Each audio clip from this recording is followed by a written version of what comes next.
Welcome, everyone. I would like to start this presentation by thanking the European Institute for Advanced Studies in Management for awarding me the Interdisciplinary Leader Award for 2025. And I'd like to thank those who nominated me and the committee that made the choice. As part of the award, I was asked to put together a presentation that reflects kind of a broad area of research that I've been working on for a number of years with a number of colleagues. And I've decided to focus on a talk that really captures not just the recent movement towards more populist politics, but the political realities in what are known as the arc of history. And one of the reasons that I picked this topic was that I read an article a number of years ago by Francis Fukuyama on the long arc of historical progress. And in some ways, Fukuyama is an interesting character. He's been extraordinarily influential outside academia, despite the fact that most of the time his predictions don't seem to kind of align with the reality of the outcomes that he indicates it should align with. And also he has a very distinct way of thinking about things, which I characterize as sort of Hegel and his dialectic meets Darwin and evolutionary theory. And his article on the long arc of historical progress, as well as some recent work, has essentially aligned with the view of Martin Luther King, that the arc of the moral universe is long, but it bends towards justice. Part of the argument I'm going to make here is, maybe there isn't really an arc of history. Maybe the arc of history is a delusion that we have made up to believe that we are progressing towards some sort of better outcome.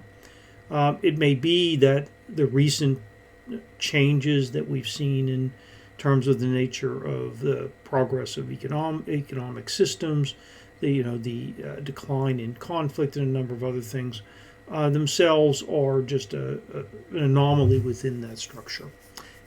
So I'm going to try to give a viewpoint of thinking about this within the context of a bit of modern history, but also going back quite a bit, and use populism as a bit of a frame in which to think about this. Now, for me personally, a lot of this has evolved over time. I'm a kind of very odd scholar in many ways. And I have started in psychology and applied mathematics, so I never really worked in business in terms of both an academic and a kind of practical environment.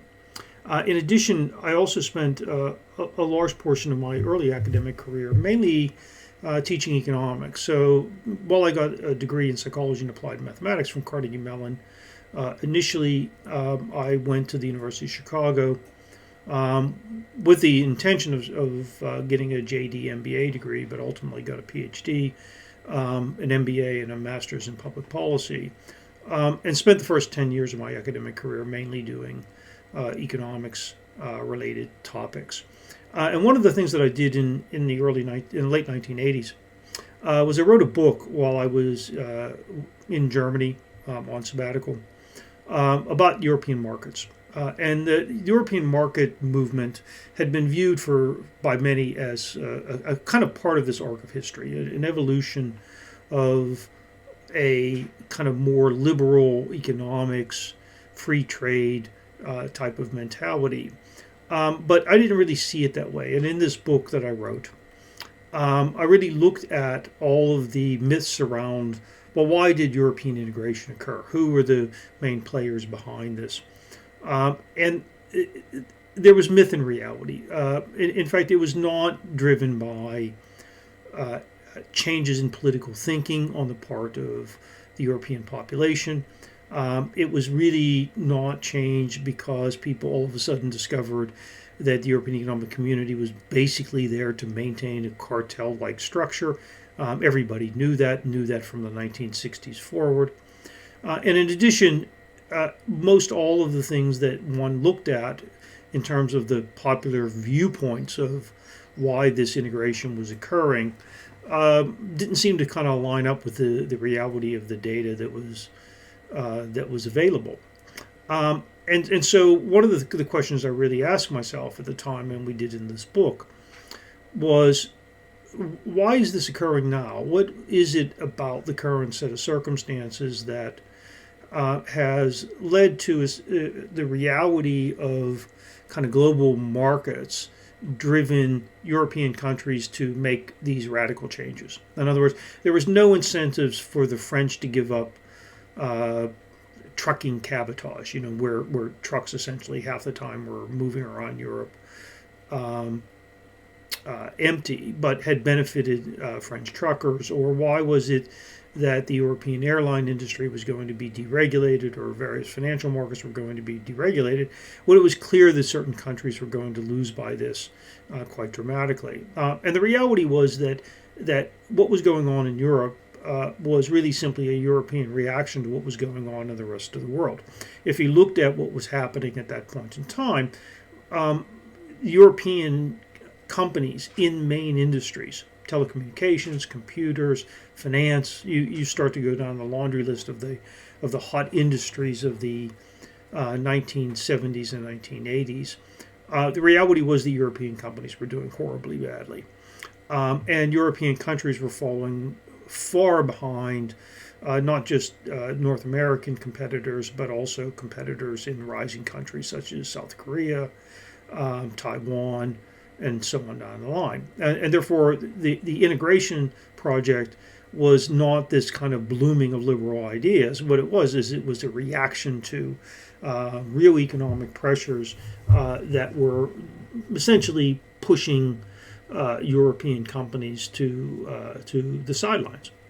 And so a lot of my thinking came out of sort of in standard industrial organization economics, standard regulatory economics, thinking about these things in almost a kind of Friedman, Stigler, Peltzman type of Chicago logic. And essentially, in the end, we said, well, really, this isn't deregulation so much as a kind of reorientation of regulation of European economic activity. And we've essentially seen how that has worked out over time.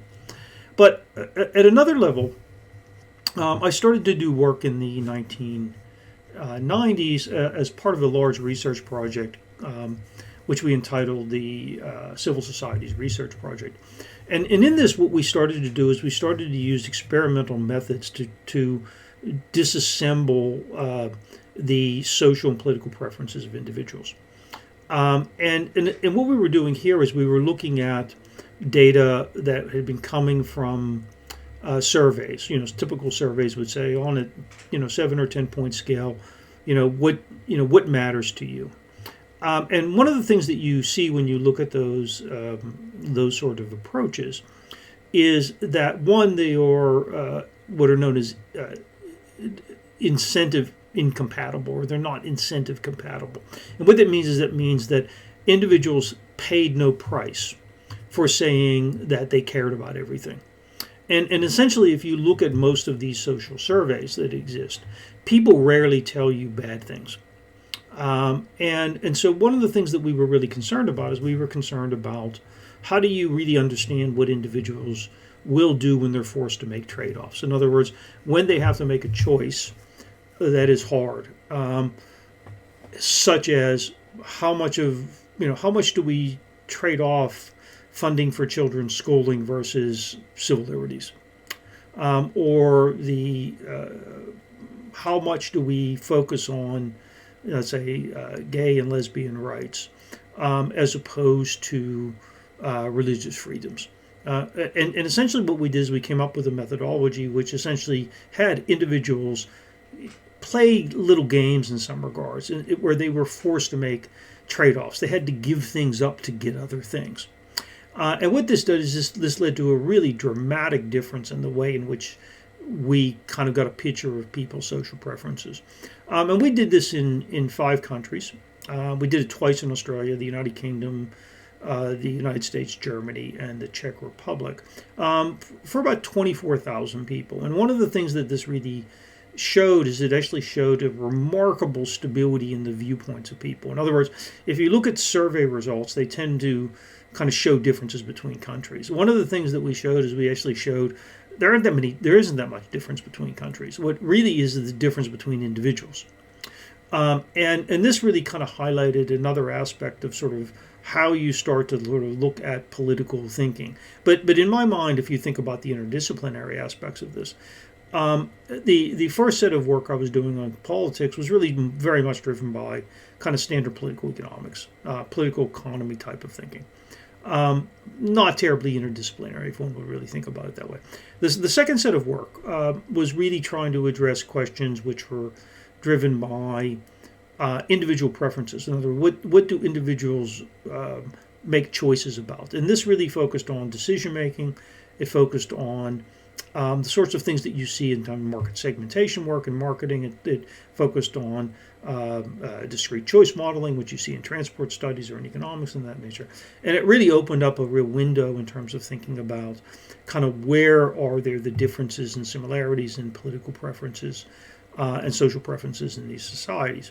And this led to a lot of work which was related to attempting to kind of help political parties and help companies try to understand what the real social trade-offs were, as opposed to what individuals might say when they're asked in a survey, whether they would pay more money to get an environmentally friendly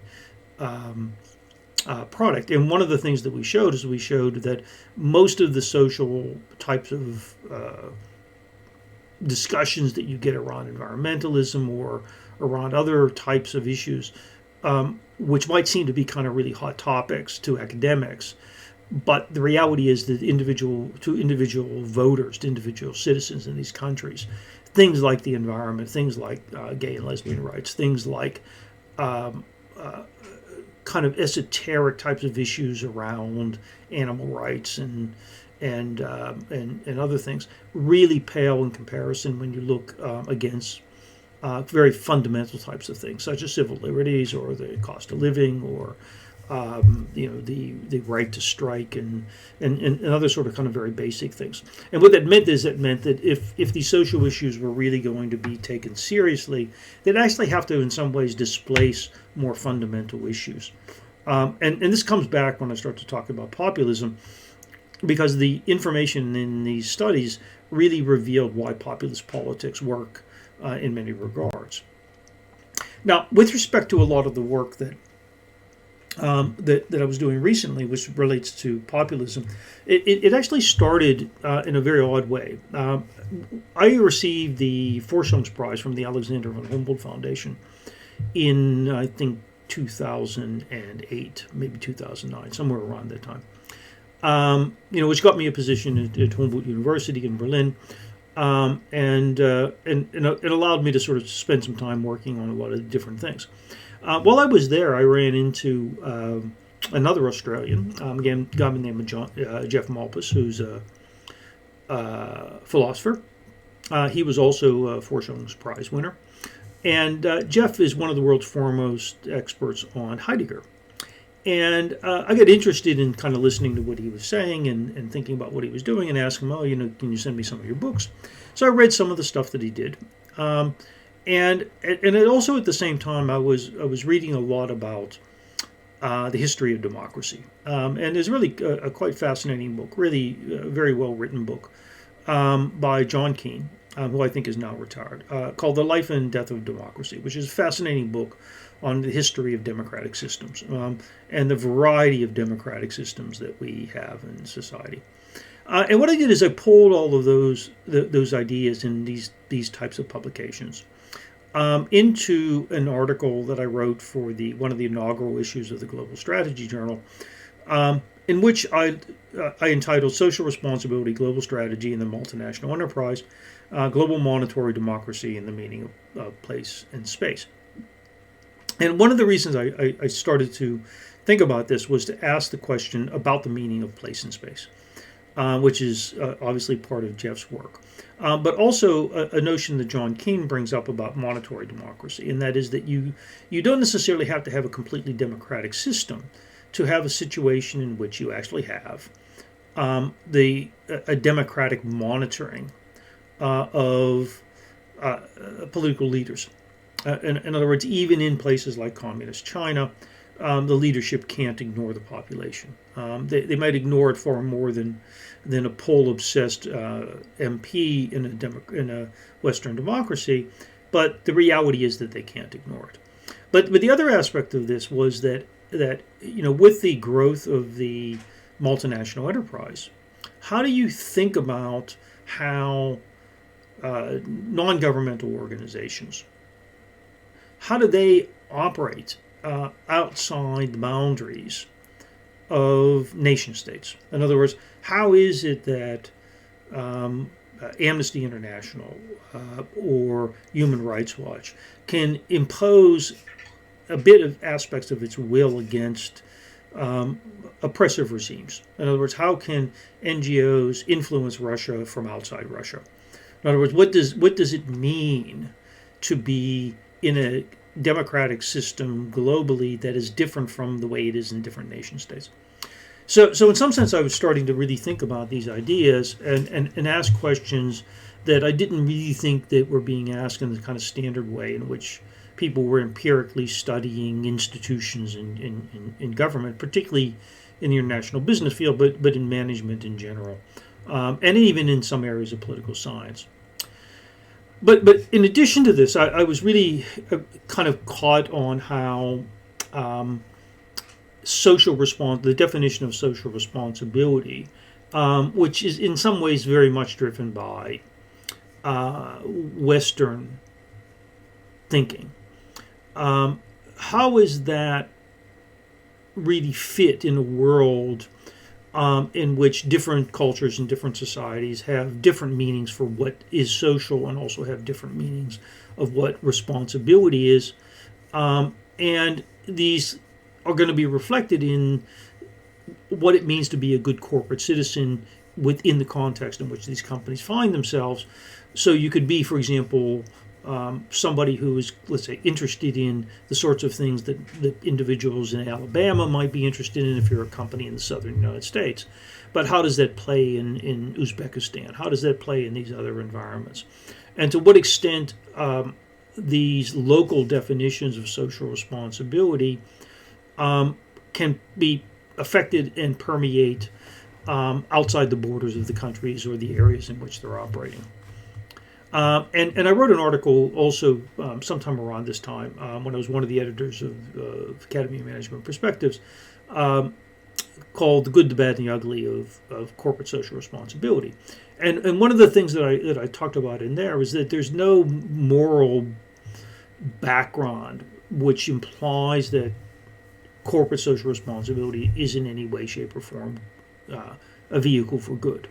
And I talked about how CSR can actually be used for evil as well as good. And in this regard, there's kind of neo-colonial type of way of articulating what many Western companies might be doing in terms of exporting kind of a viewpoint of social responsibility that they might have. There was a fascinating article, I think, in the New York Times at one point, which talked about this as kind of the new missionary movement, implying that it potentially has as many negative as positive sort of implications, right? And so what a lot of this was doing was incorporating ideas that were coming from all over the place, from history, from philosophy, from political science, and trying to kind of articulate them in kind of a more meaningful way. It wasn't big borrowing and stealing ideas. It was really trying to meld them together, almost in my own mind, I guess, is a better way to think about it. But what I was interesting here is I was interested in integrating this thinking with the multinational. And the multinational, like I talked about those articles about trade-offs, the multinational is a nexus where competing socials and responsibilities play off. In other words, companies have to make trade-offs, and these multinationals in particular have to make trade-offs that involve competing social environments. Okay, I don't want to kind of get into a clash of civilizations logic here, but these are subtle but material differences that the companies have to make in terms of the way in which they make decisions.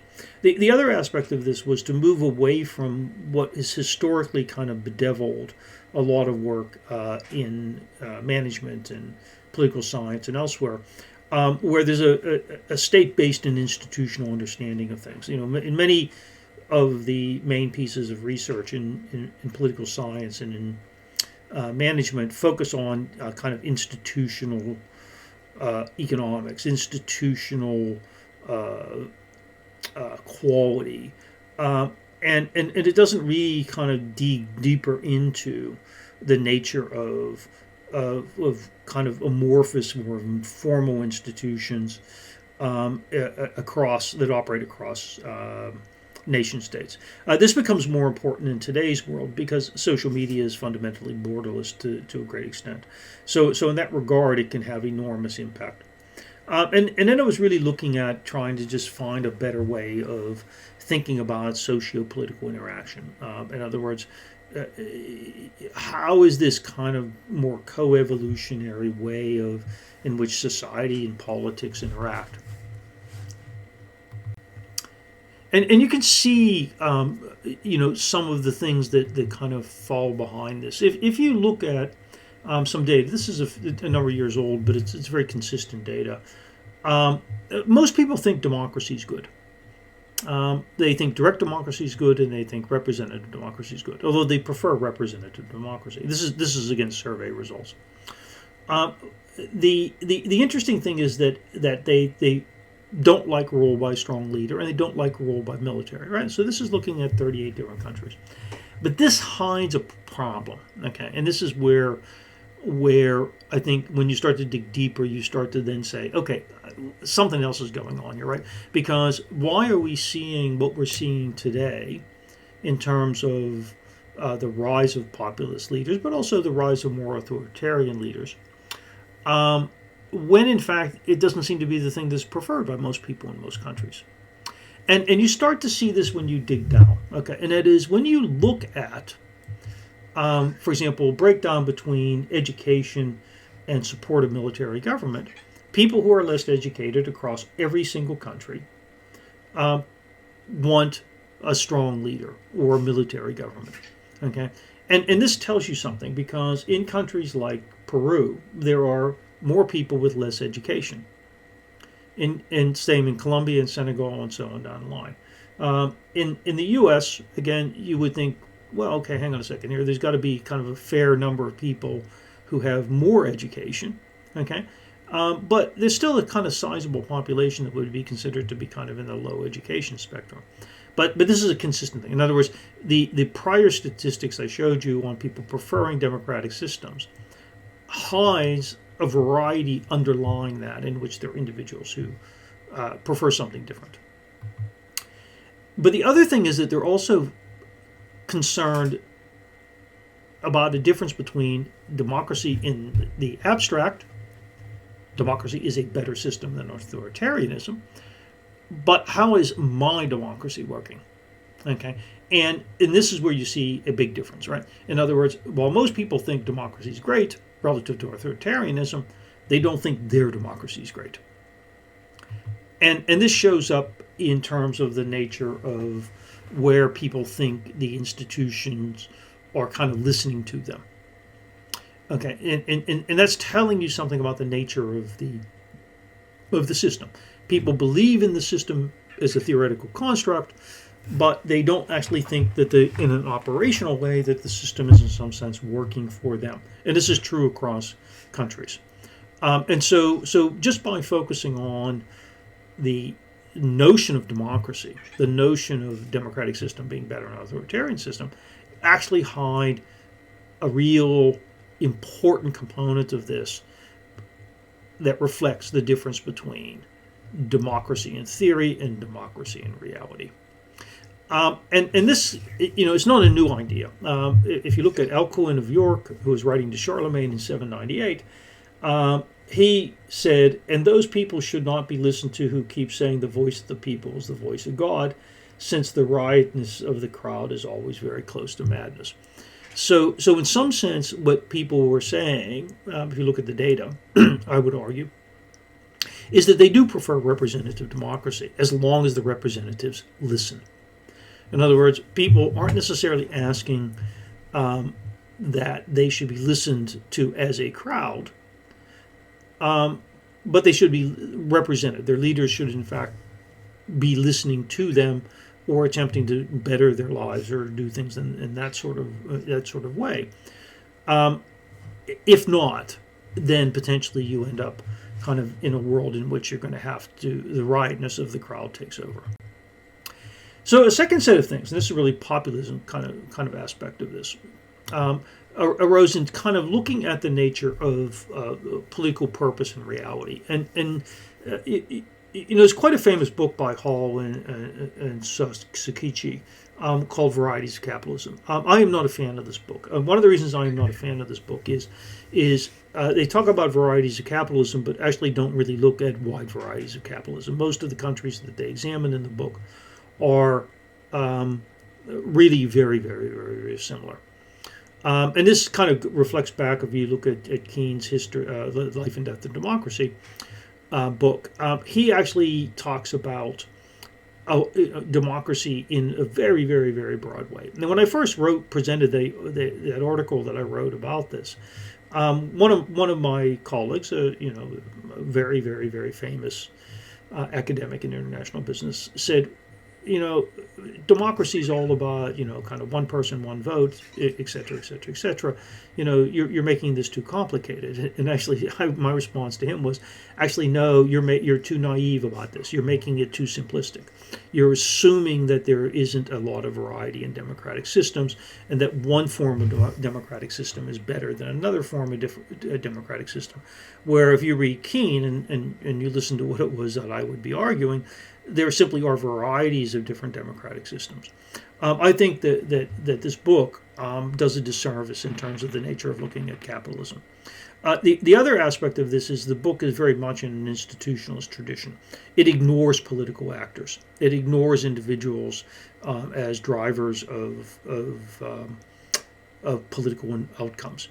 And this is something that I'll come back to later on. But one of the things that we try to start doing in a lot of the articles that we talk about is we want to focus on the political actors. In other words, the way in which populist policy gets integrated into political outcomes historically has been very different than what's happened over the last 10 years or so. In some regards, historically what you found that populists rarely, if ever, got into power. What they did is they affected the policies of the parties that could get into power. So in the 1930s in the United States, individuals like Huey Long, who was ultimately assassinated, and Father Coughlin dramatically affected the policies of Franklin Delano Roosevelt. So they never got into power, but the reality was that their noise, their political influence, got FDR to change his policies in certain sorts of ways. The same thing happened with George Wallace and Richard Nixon. Richard Nixon more or less subsumed a lot of Wallace's populist Southern rhetoric and also policies that he was pushing and that affected his platform in 1968. And the same thing has happened with the Ralph Naders or the Ross Perot's and a number of others across the political spectrum. The other aspect of this, which I think is different, is that who is the political actor who has power over institutions? In other words, if you look in most countries, the institutions change very slowly. And in many countries, the institutions have a wide degree of latitude, which means that the individual who is in the position of power to drive what is coming out of those institutions, be they judicial or executive or congressional or parliamentary institutions, those individuals can dramatically affect the outcomes. In other words, the quality of those institutions does not change. The use of those institutions change. And this is completely ignored in terms of what we see in management thinking and most business thinking. So in this regard, we were integrating a very kind of broad way of thinking about it. If you read these articles and look at this, there's a wide variety of thinking that comes from sociology, from economics, from political science, and so on down the line. And the implication here that we're concerned about is try to understand these more nuanced socio-political factors. In other words, what happens when the populist dog catches the car? Okay. Historically, the populist dog has always been happy to just chase the car. Okay. But now, all of a sudden, you have a situation in which the dog has caught the car. And so you can't just talk about the institutional structures. You can't make these kind of naive, overly generalized sorts of things, because really what's going on is hidden in the nuance deeper down. Again, moving away from state-based and purely institutional understanding, that talked about it before, and also have a more realistic and future-looking characterization of socio-political interaction. And I think a lot of the influence of individuals working in kind of these political areas has been minimized because of these more helicopter views that they tend to have on institutions and societies, kind of the arc of history viewpoint. When in fact, what companies need, what people want to hear about, is they actually want to hear about kind of the more focused, the more predictive ways of thinking about how do you deal with a Trump? How do you deal with a Berlusconi? How do you deal with a Putin? How do you deal with a Meloni? How do you deal with all of these different types of leaders and their parties? And we've really not had a lot of influence because we tend not to work at that level of analysis. And this is part of what we really try to do in terms of thinking about this. For example, this last article here, in terms of the business and society one, and also a number of these other articles. One of the things that we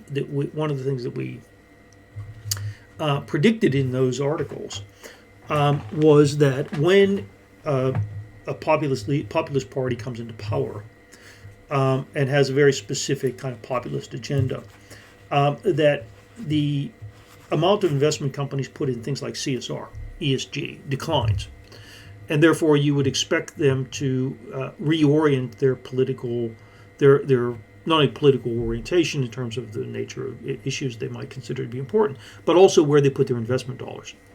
And when we show this, in one of the papers we show this historically, that what happens is these companies make these changes. Well, what did you see when Trump came in? All the tech bros, others, they moved over and switched. They got rid of their DEI activities. They got rid of a lot of their ESG activities. They stopped reporting on certain sorts of things. We had actually predicted that. We said that this was something that you would expect to have happen in this. None of the institutions in the United States changed.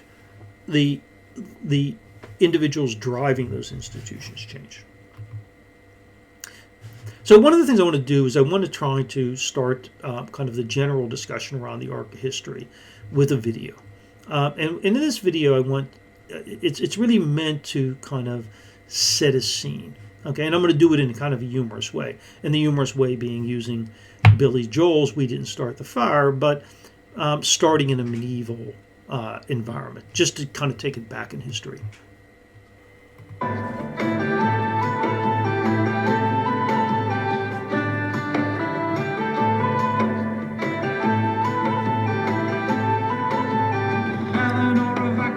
Charles VI had gone insane, Reconquista, Geoffrey Chaucer, Michelangelo, Marco Polo, Magna Carta, Christian schism, siege of Acre, Byzantine iconoclasm, Guillaume de Machaut.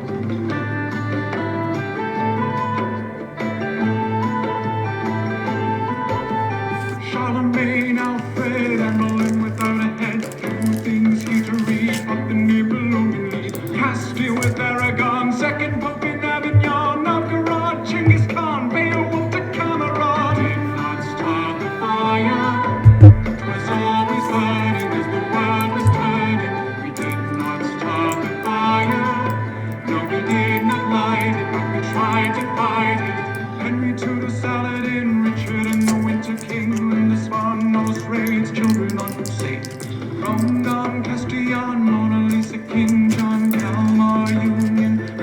democratic trade.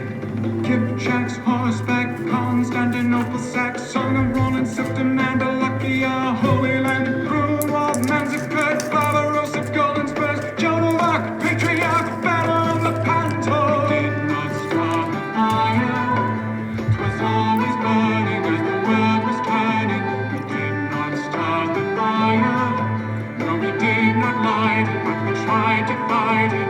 Canterbury, Nicephorus, Alchemima, Chashkovinus, Cancrum, Sicily, Norman's Land in Italy, Hippodrome, Notre Dame, Timor in Afghanistan, double prince, homicide, 7 papal regicides.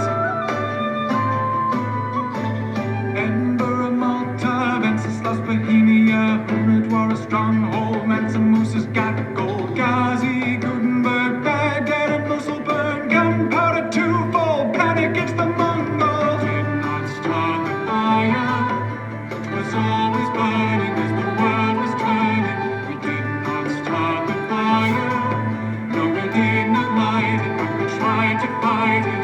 Antioch, Sassanids, Spaniards in a strange land, Fatimids, El Cid, Ottoman invasion, Rashidun, Arabia, Christian relic mania, Hussites, Swiss pikes, executing Templar knights, Lichtenauer, Skanderbeg, holding up the Pecheneg, Black Plague, here to stay, what else do I dare to say? Did not start the fire, it was always burning as the world was turning. We did not start the fire, no, we did not light it, but we tried to fight it.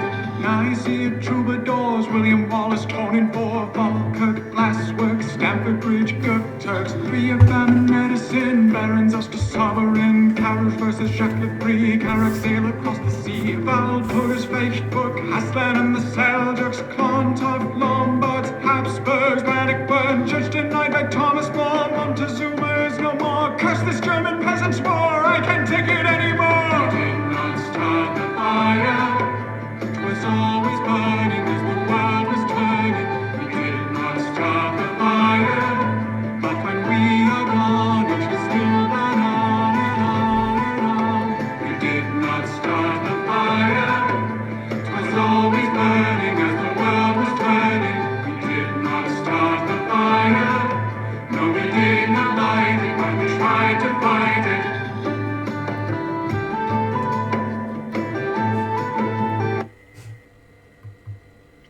Okay, now that's meant to sort of put an alternative to the arc of history one, or it's a viewpoint of an arc of history.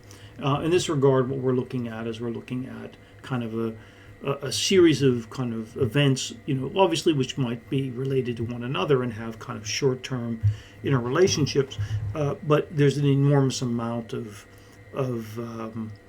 a randomness associated with these activities. It isn't kind of an arc with a little bit of a bend to it. It's more like Brownian motion, maybe with some drift. And one of the real questions when you start to look at populism, I'm going to give some examples here,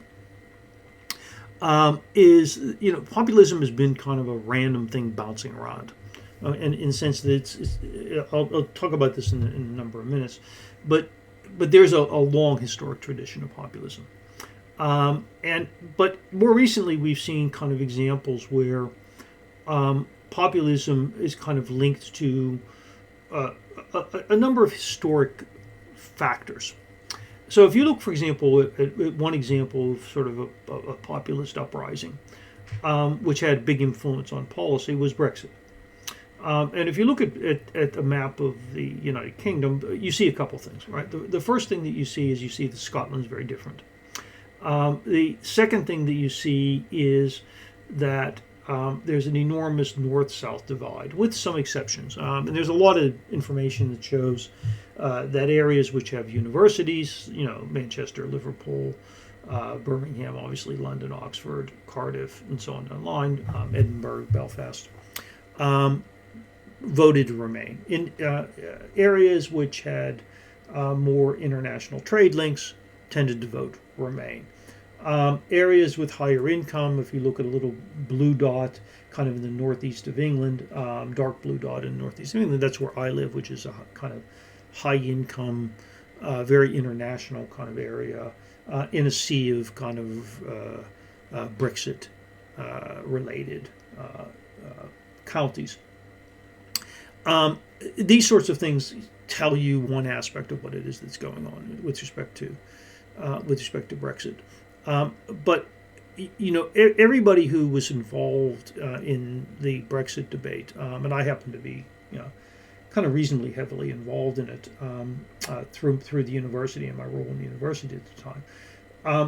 What you saw is a fundamental issue around the variety of grievances that the individuals had with respect to whether the system worked for them.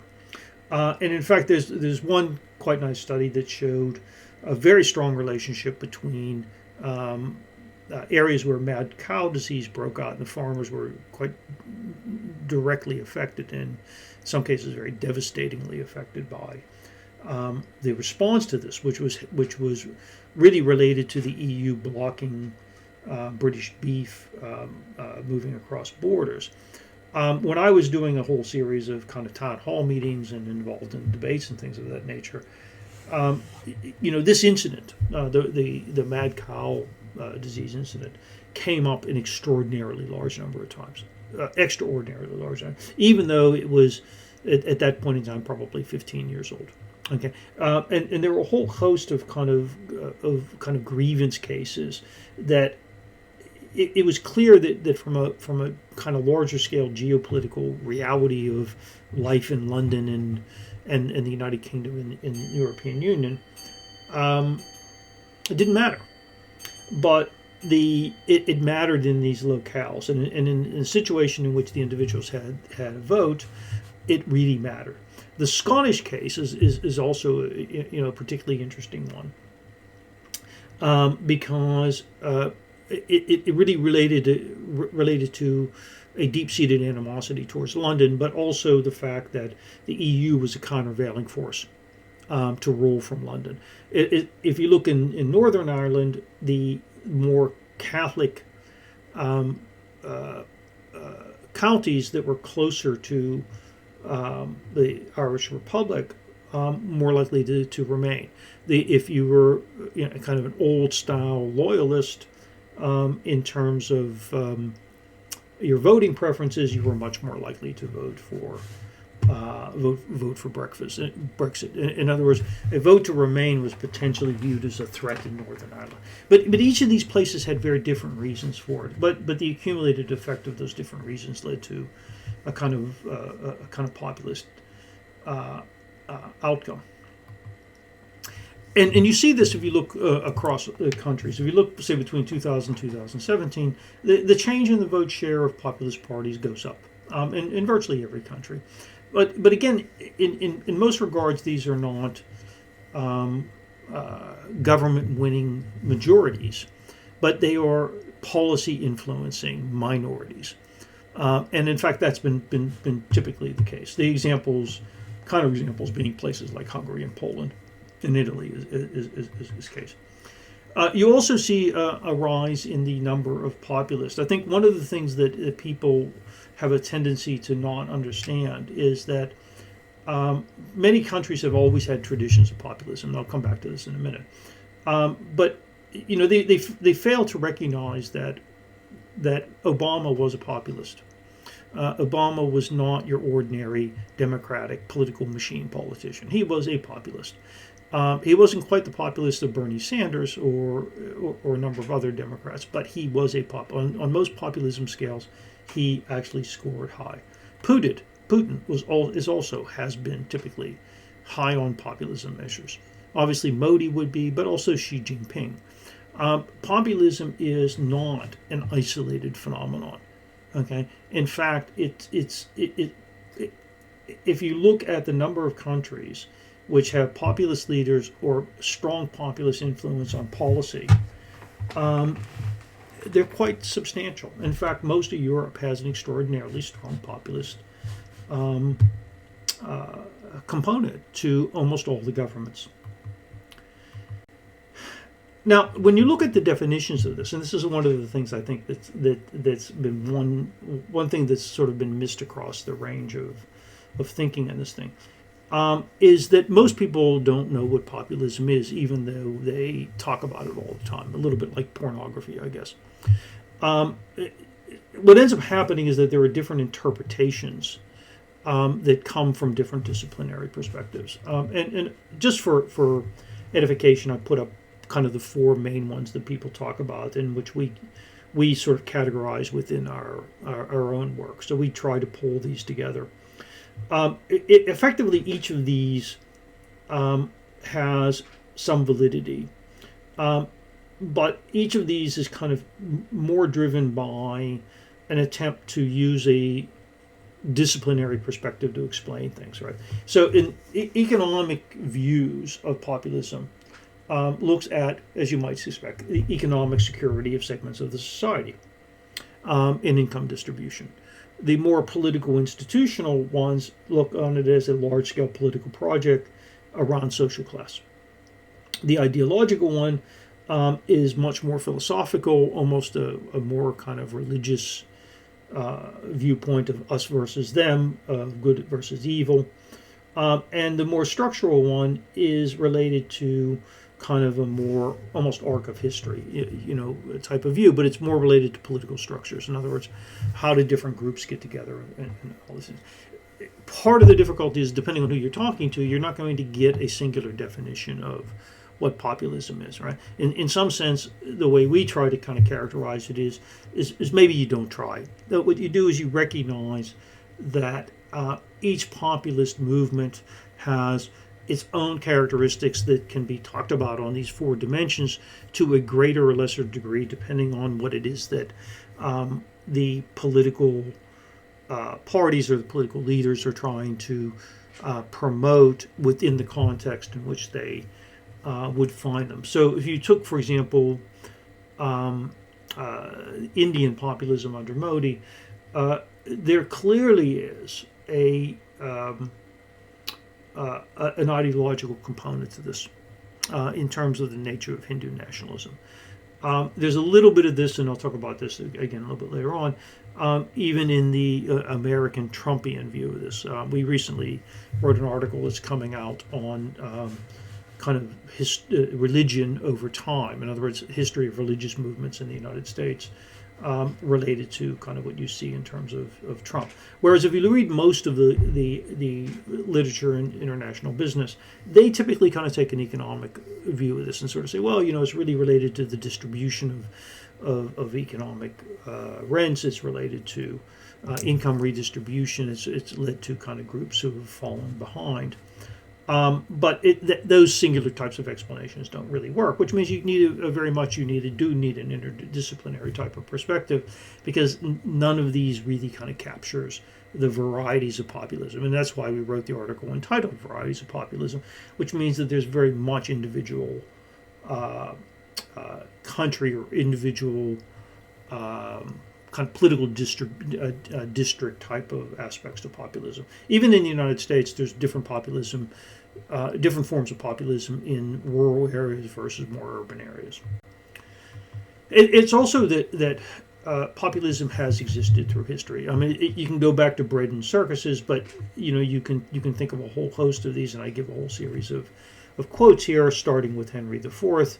I desire that every laborer in my realm should have be able to put a fowl in a pot on Sundays. It's kind of every chicken in his pot.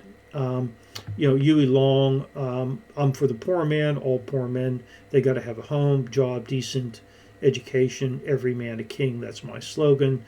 In fact, that's been morphed into a whole series of things. Theodore Roosevelt, who people tend not to necessarily kind of put into the same bucket as somebody like Trump, but he was very strident. Every immigrant who comes here should be required within 5 years to learn English or leave. William Jennings Bryan was probably the epitome of intellectual populism in the United States, and on down the line. My favorite, of course, is Mencken, who was a political journalist back in the 1950s. As democracy is perfected, the office of president represents more and more closely the inner soul of the people. On some great and glorious day, the plain folks of the land will reach their heart's desire at last, and the White House will be adorned by a dying moron. While this sounds funny, it sounds very similar to Alcuin of York writing to Charlemagne in the 8th century. But there's also, if you look across history, you see a whole series of kind of varieties of different populist leaders, some of whom got into power, such as Roosevelt, Mussolini, Hitler, Franco, right? Even Bloom, and others who did not get in. And they varied from far right to far left to center left. Some have been nationalistic, some have not. Some have been protectionist, some have not. Some have been anti-immigrant, some have not. Okay, so the tendency at times to think, okay, well, this populism has this kind of unitary characteristics. The answer is no. And you can go even further back if you want to, right? Again, looking at Andrew Jackson in the 1930s, William Jennings Bryan, Lenin, Perón, and so on down the line.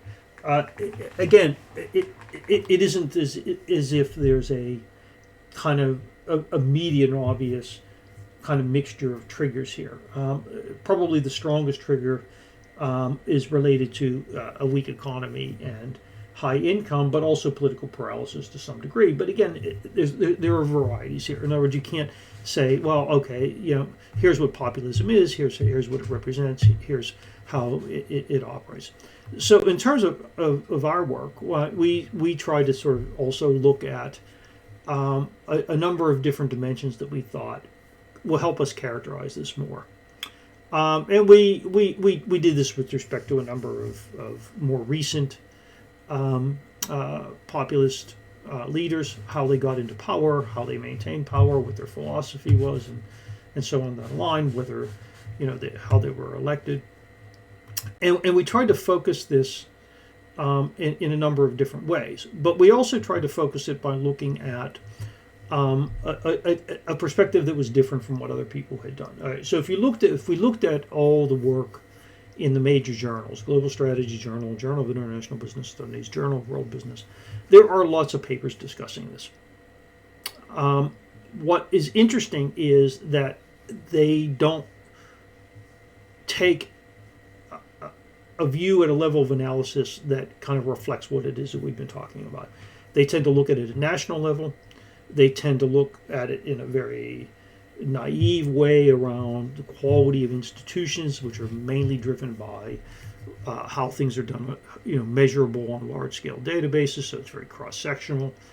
They have a very naive perspective on political activity, regulatory activity. They pay very little attention to the importance of the regulator, who the regulator is, who the leader is. They, as stated, they ignore the role, really abstract from political actors. In other words, the political actors don't matter. And essentially, they also don't really recognize how firms use political institutions rather than political actors using institutions.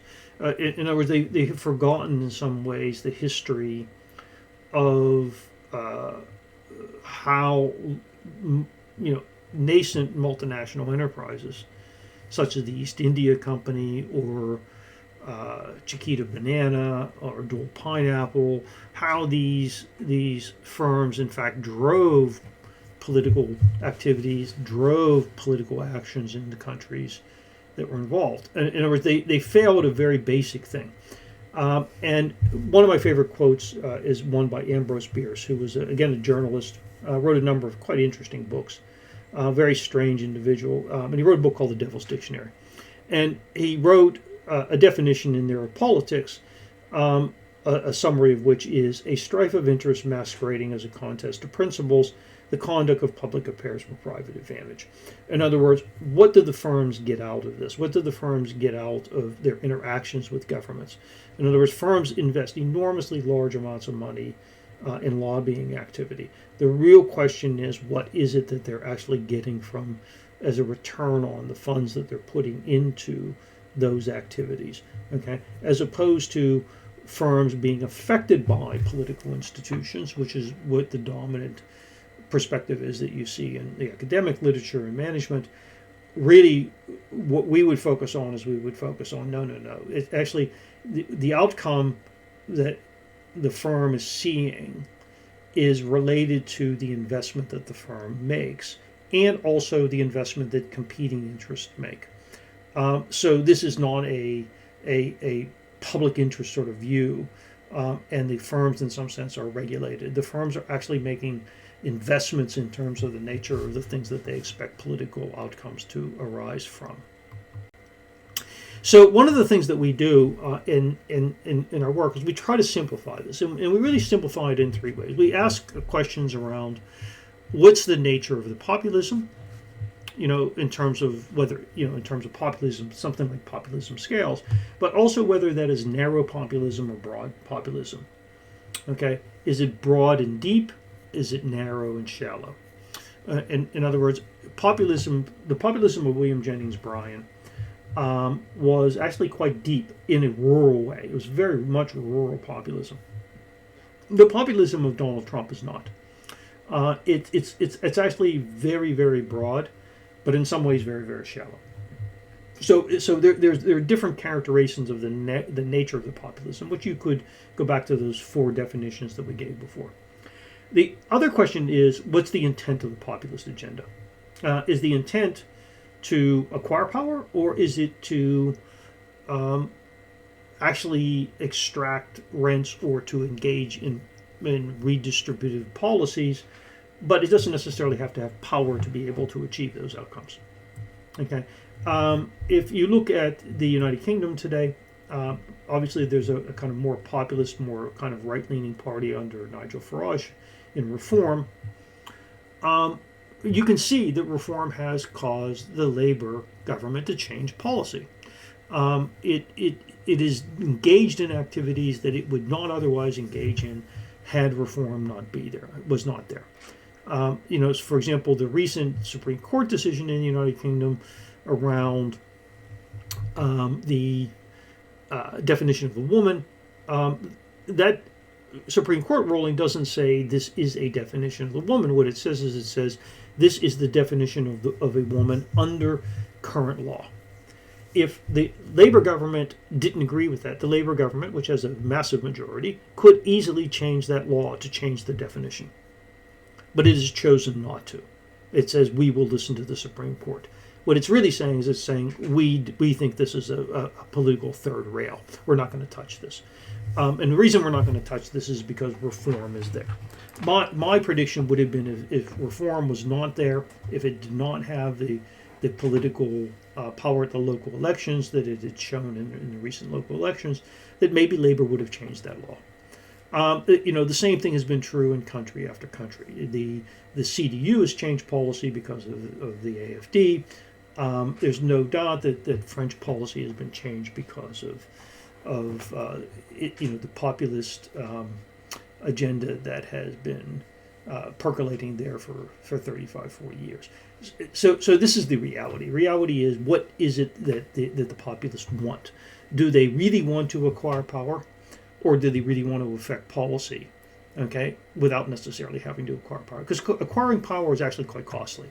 Acquiring power requires you to deal with crap you don't want to deal with.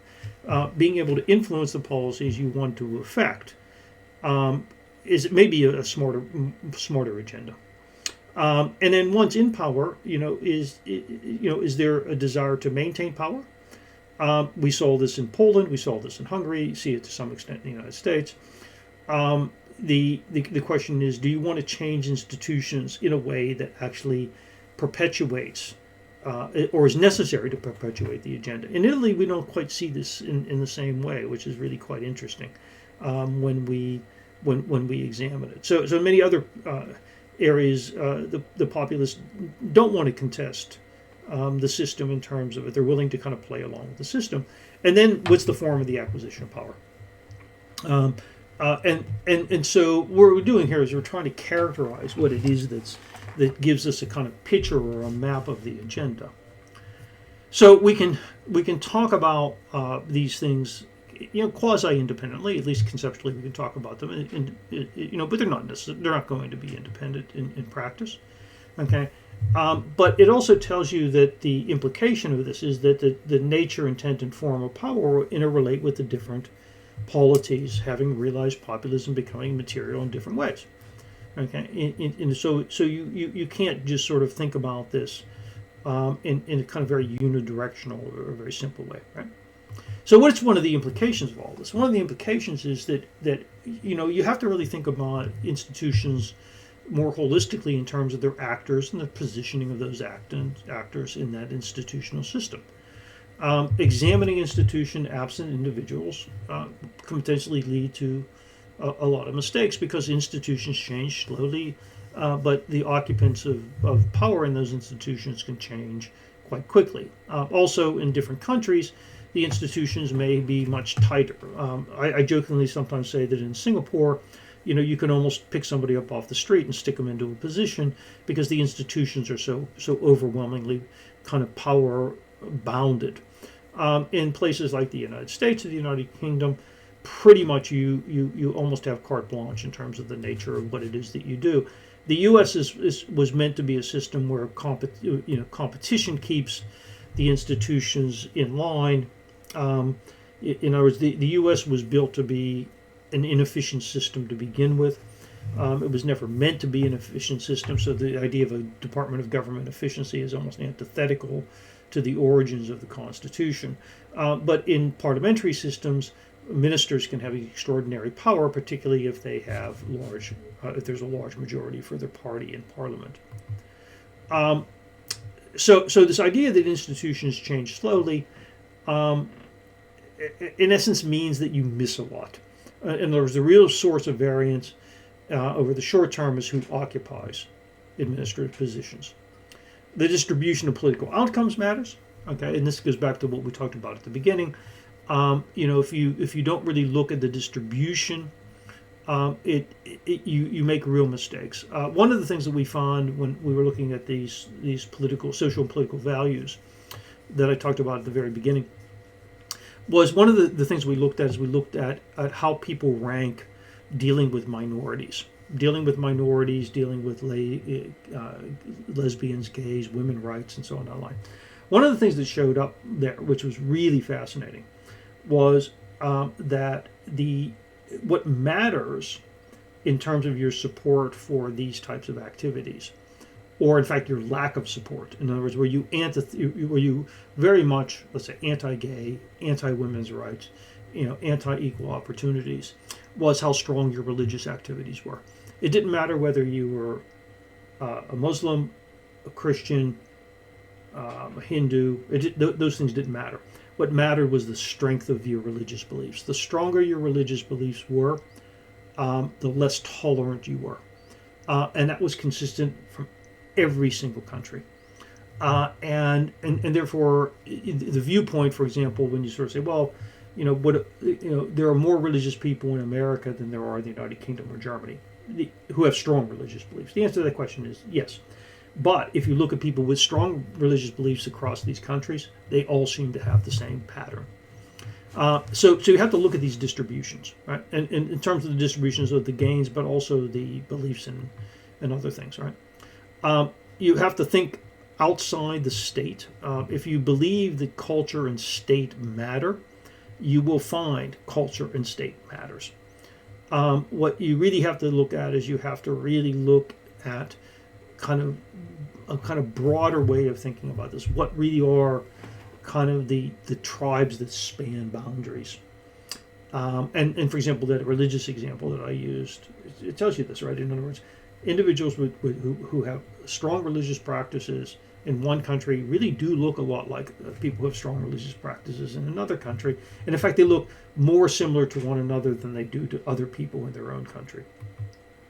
And then the other aspect of this is the long-term historic context, because this comes back to the arc of history.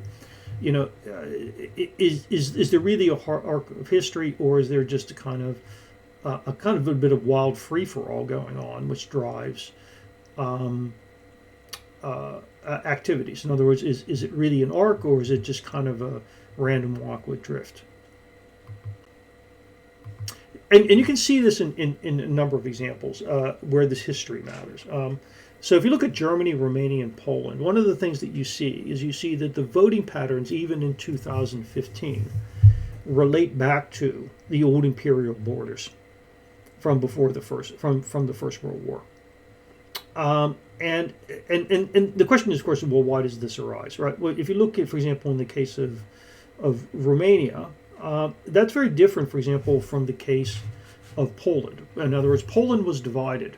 The individuals who were in the yellow areas, okay, as opposed to the individuals who were kind of in what was kind of the heartland of old Poland, Warsaw and Lodz, okay, as opposed to the Austro-Hungarian Empire.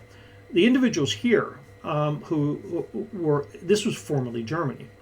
The individuals who were actually here typically aren't native from here, okay, but they were imported after the war, right? This area was obviously depopulated by the German population, and a lot of people were taken from Belarusia and other areas and actually moved over by the Russians into these areas to populate them.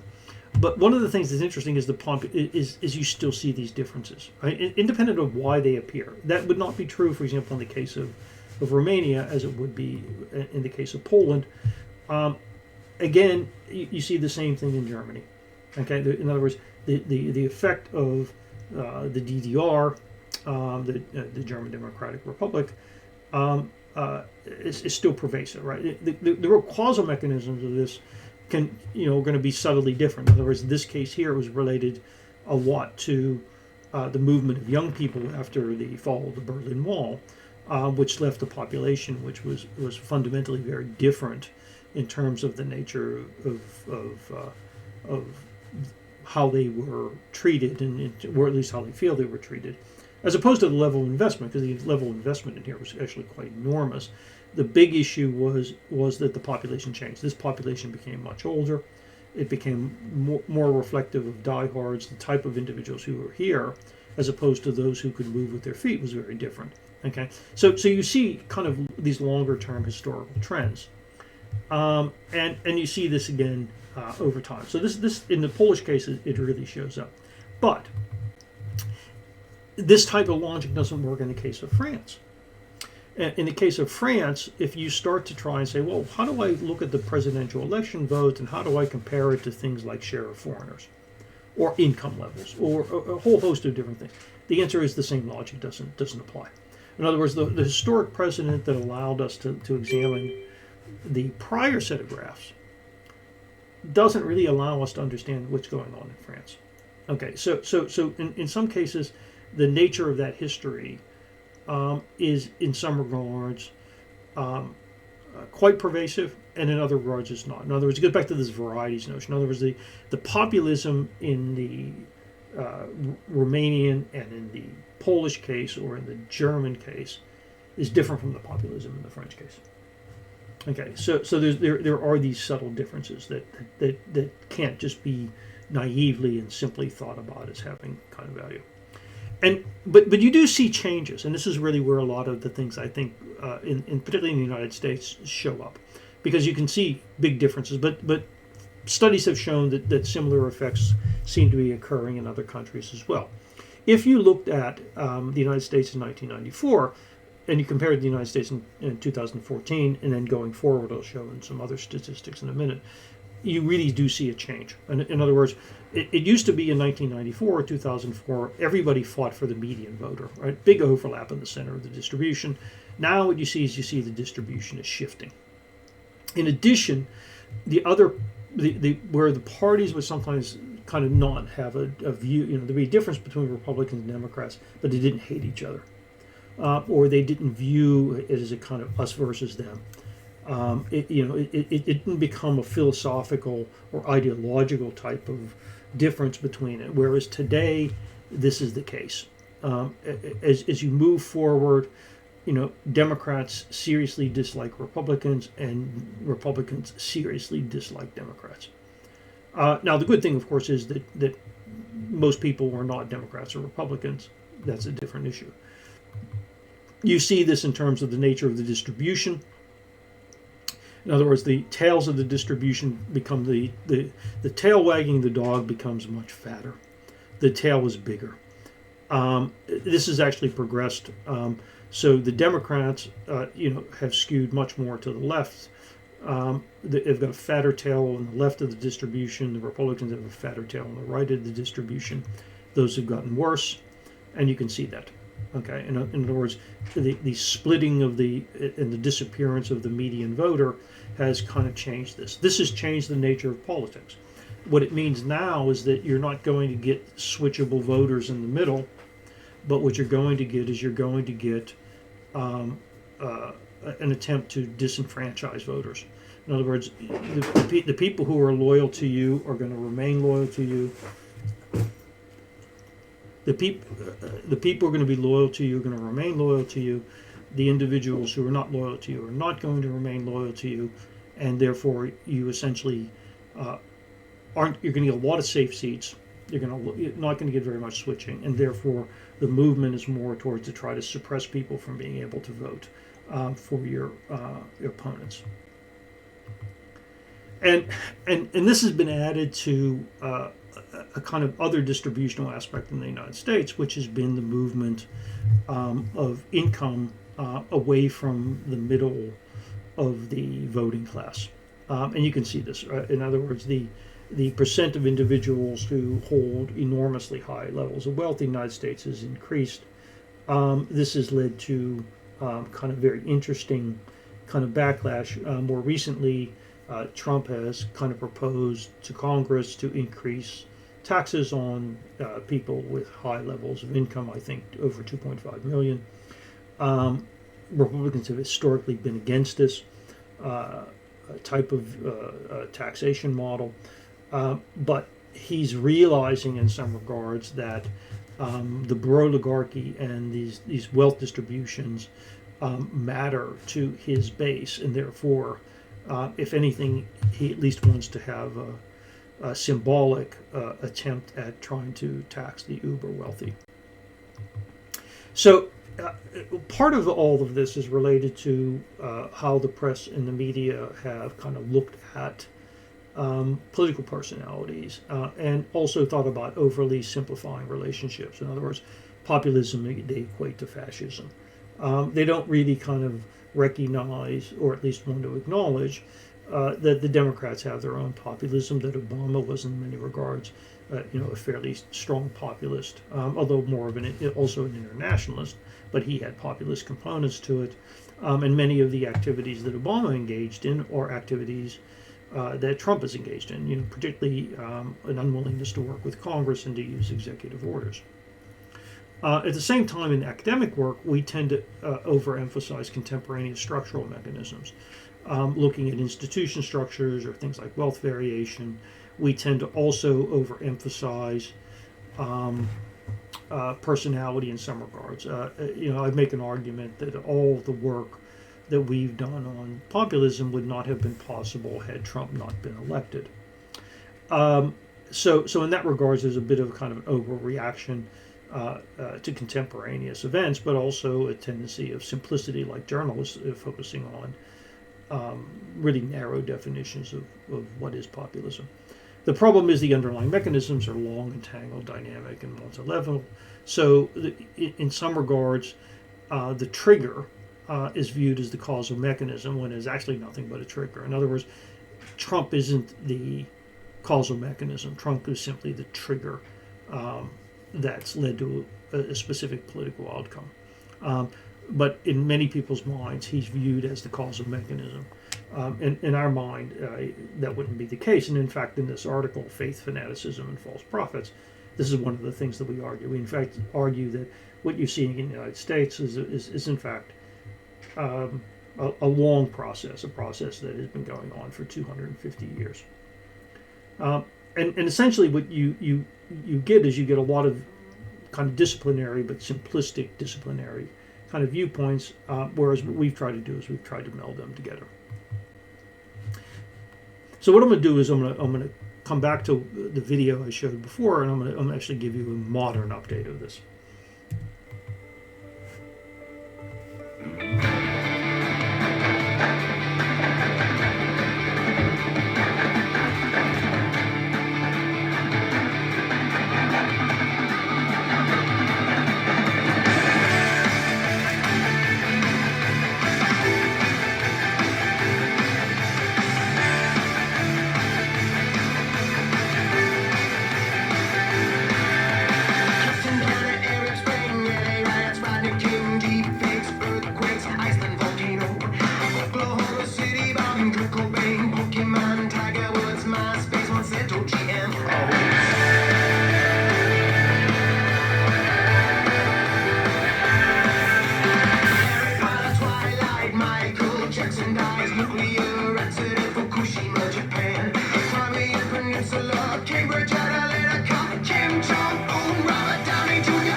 Let's go all the way again. Old bottle steel, big explosion, Lebanon. Unabomber, Bobby John, bombing Boston Marathon, balloon boy, war on terror, QAnon.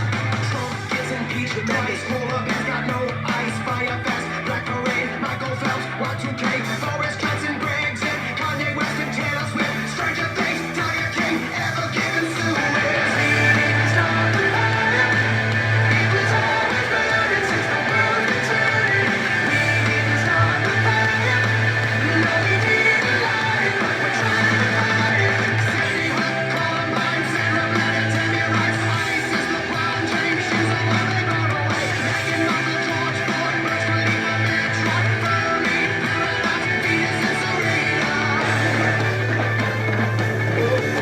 Michael Jordan, 23, YouTube killed MTV. SpongeBob, Golden State Killer got caught. Michael Jordan, 45, Woodstock, 99, King Bennett, was Igor. I can't take it anymore. It was always burning since the birth of eternity. We didn't start the fire. No, we didn't light it, but we're trying to fight it. Elon Musk, Kaepernick, Texas failed electric grid. Jeff Bezos, time to change. White Rhino goes extinct. Great Pacific garbage patch. Time to long and aliens. Mars rover, Avatar. Self-driving electric cars. SSRI, Prince and the Queen died. World Trade Center play. What else do I have to say? We didn't start the fire. It was always burning since the birth of eternity. We didn't start the fire. But we are gone. It was still burning.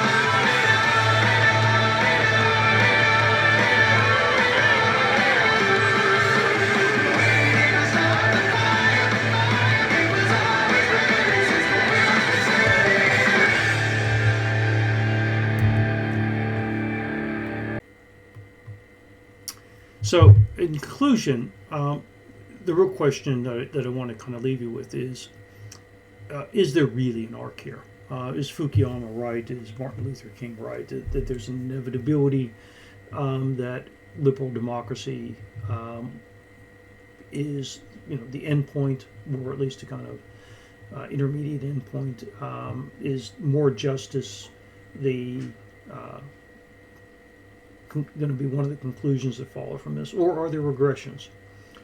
Is it can it go back as well as forward? In other words, is it just less of a bend and more of a random walk? In this regard, I would probably kind of say I'm closer to Nietzsche in this regard, and that is there are no moral phenomena at all. There's only moral interpretation of phenomena.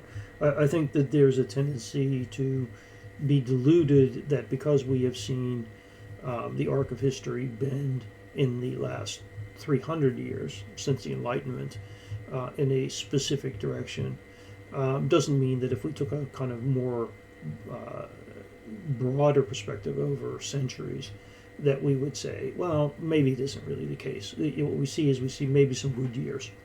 Maybe this applies for the last 50 years, for the last 60 years, the last 70 years. But we could be deluded in thinking that a short-term kind of uptick is in any way, shape, or form going to be the future. There's also an aspect which I would agree with, which is